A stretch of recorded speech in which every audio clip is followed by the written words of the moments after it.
सपने देखने वाली बहू। गुप्ता जी की बहू अंजलि को सपने बहुत आते थे।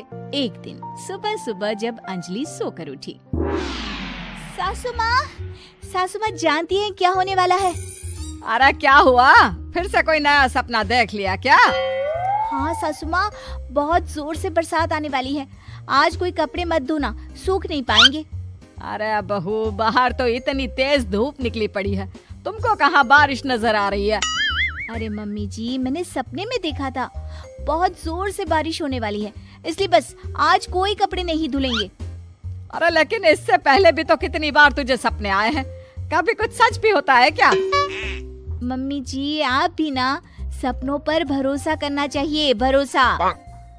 अंजलि की सास उसकी कोई बात नहीं मानती, लेकिन उस दिन वाकई में शाम होते होते घने बादल आ जाते हैं और जोर से मूसलाधार बारिश होने लगती है। अंजलि, आज तो तुम्हारा सपना सच हो गया।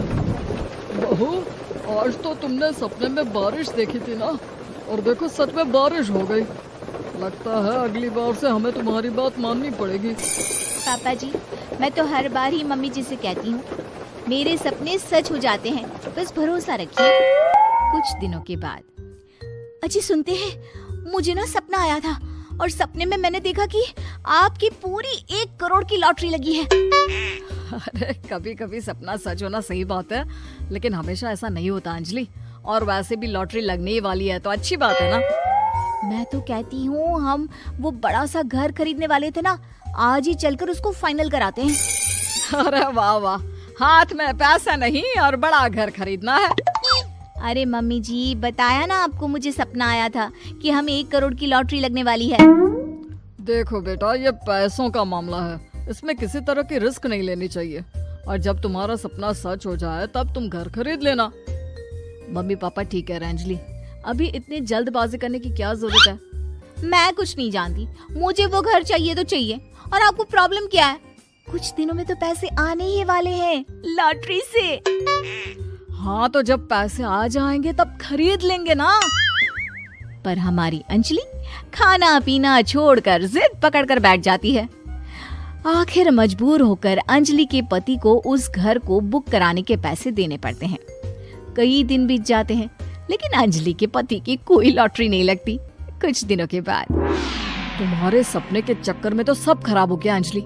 ना लॉटरी लगी, ऊपर से बेकार में ही सारी जमा पूंजी उस घर को खरीदने में खर्च हो गई। थोड़े दिन तो इंतजार करो, अब ऐसा थोड़ी ना होता है कि आज सपना आया और कल आपकी लॉटरी लग गई। मैंने तो पहले ही कहा था, तुम्हारी बीवी को तो हर सपने पर विश्वास करने की आदत पड़ गई है। ऐसा भी कहीं होता है क्या? कुछ दिनों के बाद अचानक से अंजलि के पति के पास एक फोन आता है और पता चलता है कि उसकी 1 करोड़ की लॉटरी लग गई है। अरे वाह अंजलि, ये तो कमाल हो गया, मेरे तो सच में लॉटरी लगी। अरे भगवान भला करे तुम्हारा। हाँ हाँ बहू, अब तो तुम जो कहोगी हम वो सब बात मानेंगे। तुम्हारे सपने का मतलब तो पूरा का पूरा सच होता है। अरे बिल्कुल ठीक कहते हैं, मैं तो बेकार में ही बहू को उल्टा सीधा सुनाती थी। अरे इसके सपने तो वाकई में सही हो जाते हैं। अपने घर वालों की बात सुनकर अंजलि मन ही मन बहुत इतराती है। उसे लगता है कि अब वो जो भी सपना देखेगी सच हो जाएगा। और इसी चक्कर में एक दिन अंजलि को सपना आता है कि अचानक उनके घर पर बहुत सारे मेहमान आने वाले हैं। यही सोचकर अंजलि अपनी सास को कहकर बहुत सारा खाना पहले से ही बनाकर रख लेती है। सुबह से शाम हो जाती है। हमने इतना सारा खाना बना लिया, लेकिन हमारे घर तो कोई मेहमान आया ही नहीं। हाँ मम्मी जी, अब तो रात होने आई है, लगता है ये खाना हम लोगों को ही खाना पड़ेगा। गुप्ता जी का परिवार पूरे 2 दिन तक उस खाने को खाकर खत्म करता है, लेकिन अंजलि की अपने सपनों पर भरोसा करने की आदत इतनी जल्दी छूटने वाली कहाँ थी। एक दिन अंजलि की सास अपने किसी रिश्तेदार के घर जाने के लिए कहती है, अरे अंजलि बहू, मैं जरा 2 दिन के लिए बुआ जी के घर जा रही हूँ। देखो तुम पीछे से घर को अच्छी तरह संभाल लेना। हाँ ठीक है मम्मी जी, आप चिंता मत करिए, मैं सब कुछ अच्छे से संभाल लूंगी।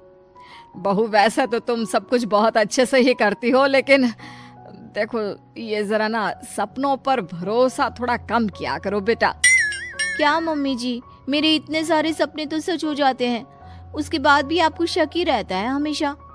अरे बेटा, कभी कभार की बात अलग है, लेकिन हमेशा इन बातों पर भरोसा करना बहुत बड़ा नुकसान भी करवा सकता है। तुम्हें इस बात को समझना चाहिए। ठीक है मम्मी जी, समझ गई। अब आप आराम से जाइए, मैं सब कुछ बहुत अच्छे से कर लूंगी। अंजलि की सास बुआ जी के घर चली जाती है। उसके जाने के बाद अंजलि एक दिन सुबह सोकर उठती है और जोर जोर से रोने लगती है। अरे क्या हुआ अंजलि, तुम रो क्यों रही हो? बहू सब ठीक तो है ना? क्या कोई बुरा सपना देखा? अरे पापा जी क्या बताओ, मम्मी जी नहीं रही, वो हम सबको छोड़कर चली गई।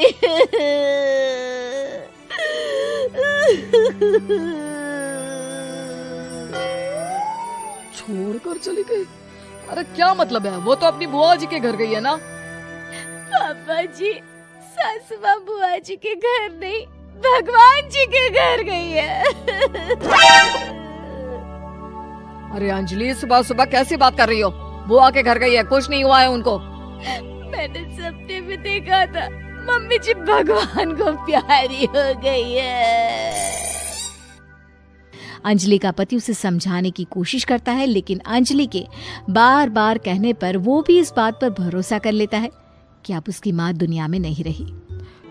सारे गांव में ये खबर फैल जाती है कि अंजलि की सास की मौत हो गई। भगवान, अब हम क्या करेंगे? तुम्हारे सर से माँ का साया उठ गया। मैं तो कहती हूँ पापा जी, इनको बुआ जी के घर जाकर मम्मी जी की डेड बॉडी को ले आना चाहिए, तब तक हम उनकी अंतिम यात्रा की तैयारी करते हैं। अंजलि का पति अंजलि की बात सुनकर बुआ जी के घर के लिए रवाना हो जाता है। उधर अंजलि अपनी सास के अंतिम संस्कार की सारी तैयारियां कर लेती है। मोहल्ले के सारे लोग वहां पर आकर इकट्ठा हो जाते हैं। बहुत बुरा हुआ, मेरी सास मुझे बहुत प्यार करती थी, बुआ जी के घर गई थी। अरे हमको क्या पता था कि भगवान जी के घर जा रही है। अंजलि ने अपनी सास की तस्वीर पर हार पहनाकर घर के बीचों बीच रख दिया। सब लोग आकर गुप्ता परिवार को सांत्वना दे रहे थे। थोड़ी देर बाद अंजलि का पति घर आता है और साथ में अपनी माँ को भी ले आता है।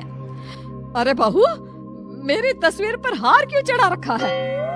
सब लोग अंजलि की सास को देखकर डर जाते हैं। अरे आप लोगों को डरने की कोई जरूरत नहीं है, मेरी माँ जिंदा है। ये तो मेरी बीवी के सपने के चक्कर में हम लोगों ने अपनी माँ को मरा हुआ समझ लिया।